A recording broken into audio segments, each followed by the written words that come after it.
impossible de faire des pronostics. Oui, c'est impossible de faire des pronostics. Pourquoi? Parce que quand on regarde l'historique des confrontations entre l'Espagne et l'Argentine, c'est 14 matchs, 6 victoires pour chacune et 2 nuls. Ceci dit, cette confrontation va opposer la meilleure attaque, l'Argentine, 19 buts depuis le début de la compétition, face à l'Espagne qui n'a encaissé qu'un seul but. Ce qu'il faut savoir, c'est que l'Espagne, ça a été dit dans le sujet, a un milieu de terrain qui avait complètement verrouillé l'équipe de France. Est-ce qu'ils vont arriver ce soir? Quant à l'Argentine, c'est 2 prolongations coup sur coup et c'est aussi, en plus de ces prolongations, c'est 1 jour de récupération en moins. Donc il va falloir gérer la fatigue. On attend ce soir de voir ce qui va se passer. Et l'Argentine qui veut croire en sa grinta, elle nous l'a dit, Flora Genoux, notre correspondante à Buenos Aires. Et surtout, en Léo Messi, on n'arrête pas d'en parler depuis le début de ce journal. Léo Messi est celle qui connaît très bien le football espagnol. Pourquoi? Parce qu'il y a fait en majorité sa carrière. Il faut savoir qu'il est arrivé à 13 ans en Espagne. Il a été formé à la Masia, qui est le centre de formation de Barcelone, qui lui a d'ailleurs qui avait pris en charge un traitement médical parce qu'il était petit, il avait un déficit d'hormones. Et ensuite, il a fait sa carrière au FC Barcelone 2004 à 2021 sous l'influence du grand Pep Guardiola. Autre enjeu qui sera très intéressant, c'est le titre de meilleur buteur. Hier, Kylian Mbappé a marqué 2 buts, donc il est en avance.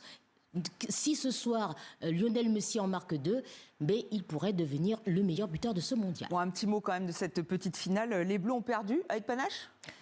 Avec panache, il faut dire que ça avait très mal commencé. 4-0, Estelle, en première mi-temps. On s'est dit, mais qu'est-ce qui arrive aux Bleus?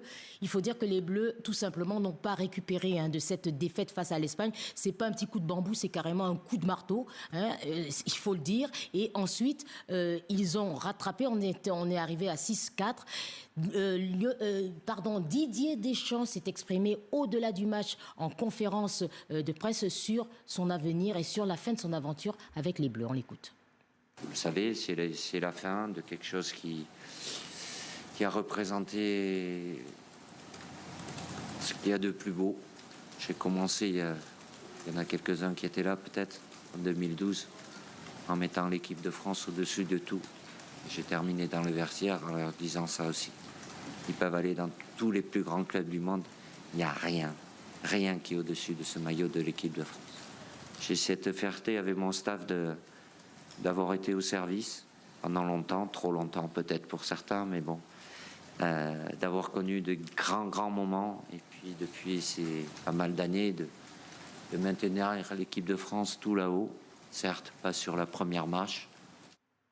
Voilà, on le sent ému, c'est la fin en tant que sélectionneur pour Didier Deschamps, et une nouvelle ère s'ouvre pour les Bleus, peut-être avec un certain ZZ. Avec un certain ZZ, Zizou, Zinedine Zidane, qui devrait en principe, d'après la presse, prendre ses fonctions le 1er septembre prochain. On va suivre ça avec attention, évidemment, Lise-Laure. Et on voulait vous montrer cette image. Les Gazaouis ne peuvent pas participer à ce mondial, mais ils ont décidé de faire venir la Coupe du Monde chez eux.